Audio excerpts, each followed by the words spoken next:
Hello, this is Amish with my Amish heritage. Welcome to my channel and welcome to my kitchen. For those of you who are new here, I am from Lancaster County. I grew up New Order Amish in Lancaster County, Pennsylvania area, and I've made a number of videos about teaching the Pennsylvania Dutch language. And now I have gone to more of the cooking, but I also incorporate some of the Pennsylvania Dutch in there. Today I'm going to show you how to make bread. Today I'm going to show you how to make bread. Brood is bread. I already have my bread mixed. I use my KitchenAid mixer with the dough hook, and it just makes making bread so easy. You can make it without a KitchenAid mixer and just knead it by hand, which is obviously what a lot of the Amish do. And that's what we did growing up. We used to make 5 loaves of bread at a time, and we would mix it by hand, knead it by hand, which is not hard to do. It gives you a little bit of a workout. I'm just going to show you a little bit how you would knead it. I already kneaded this with my mixer. I'm going to put the recipe down below in the description box, so it will have detailed instructions and everything that I have in there. But I always like to use bread flour. You can use any flour, but like all-purpose flour, but bread flour just seems to make a little bit of a nicer bread. And then I have oil. And I like to put a little bit of instant potato flakes in my bread. You can use mashed potatoes instead of the instant flakes, but it just kind of helps to, I don't know, keep it a little softer. And my yeast. This is the yeast I'm currently using. I just get it at Walmart, this active dry yeast.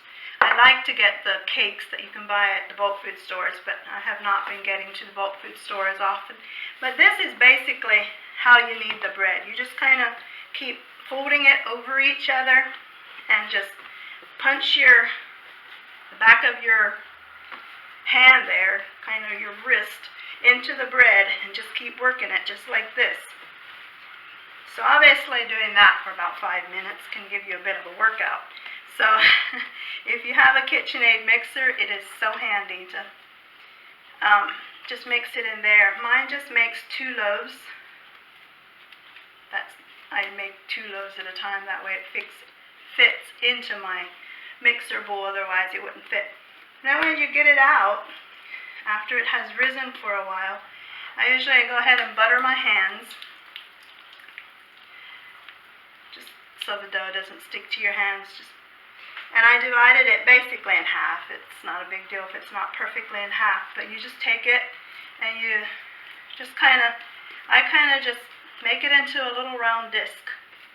I know some people roll it out and then roll it up as you would for like a cinnamon bread or something like that, raisin bread. But I just kind of make mine into a disc. Then I just take it and just kind of work the ends in and roll it into each other like that. It's not hard to make a loaf of bread. I know it can be intimidating, and sometimes when you're first starting it just feels like you don't know what you're doing. But I got my loaf there. Now I just take a fork, poke the loaf of bread several times with the fork, because it can develop air bubbles in there and then you will have holes in your bread. But if you take a fork and just poke through there, it gets rid of those air bubbles. So just give it a good spanking on top to get all those air bubbles out of there. I see one right there, so I'm just going to give it another poke. And it just kind of helps to make it nice and smooth on the top. And there you have it. Your loaf of bread is ready to plop into your greased pan. Just if you have some loaf pans, stick it in there, grease them real good with some cooking spray or something. So just repeat with the second one. It's very easy. It might take a little bit of time to get the hang of it, but don't give up. And it's not a big deal if they don't look perfect. Until you get the hang of it, they'll start looking better. So anyway, last time I was working on a number. I was making the Pennsylvania Dutch chicken pot pie, and I was trying to think of the number 15, and I discovered I'm pretty rusty at the numbers, because the number I said was in and 50. I'm still not sure if it's 50 or 50. But that's actually 51. So what I was trying to say was 15, which is 50. Te is the teen number in there. And so I had a lady that was wanting me to give more numbers. So I thought maybe I could go over the numbers a little bit today, count for you guys. I had one video where I counted to 10, but after that I was rusty with the numbers, so if you want to count with me, it's 1, 2, 3, 4, 5, 6, 7, 8, 9, 10. Then 11 is 11, 12, 13, 14, 15, 16, 17, 18, and 19. And then 20 is 20. So that's up to 20 with the numbers. And 20 or 30 would be 30.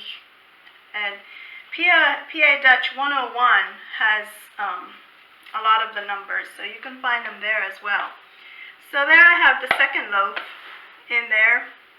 Plop them in there, and now they need to get covered and let sit for, I don't know, it might take a half an hour or so. They need to rise up just a little above the pan. Then I will put them in the oven. So I will come back and show you when they're risen enough before we put them in the oven, and then maybe make you hungry with a slice of bread at the end. But you should give it a try. If you've never had homemade bread, it's so good. There's nothing like the homemade bread fresh out of the oven. Brood is really good when it's fresh aus de oven komt. Bread is really good when it comes fresh out of the oven. Brood is really good when it comes fresh aus de oven. I'm going to pause and I'll be back later. Okay, I am back. And the bread needs to get into the oven. I probably could have stuck it in a little earlier, but I forgot to get my oven turned on. You want your oven to be hot before you put it in, so you will preheat your oven. This was rising for a little over 30 minutes. 30 minutes is about right. So if you're about 20 minutes after you put it in the pans, if you get your oven turned on, it should be hot by the time it's tall enough. But this will work great. I happened to jab my finger into it there earlier. But you just want it to rise above the pan, probably about 1 inch, something like that. So we're going to bake this for half an hour to 35 minutes.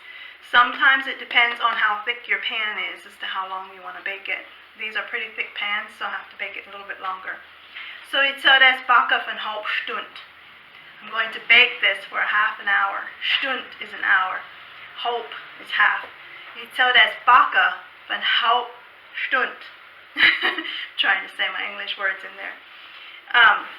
One funny thing about telling time in the Pennsylvania Dutch, I was thinking of that this morning, like for 3:30 I would say halve bis 4, like half before 4, or halve 4. Sometimes you just say halve 4. So sometimes half is hope, and sometimes it's halve, depending on how you're using it. So I'm going to tell this bakken van half stund. I'm going to bake this for half an hour, and then I'm going to come back to show you a slice of bread.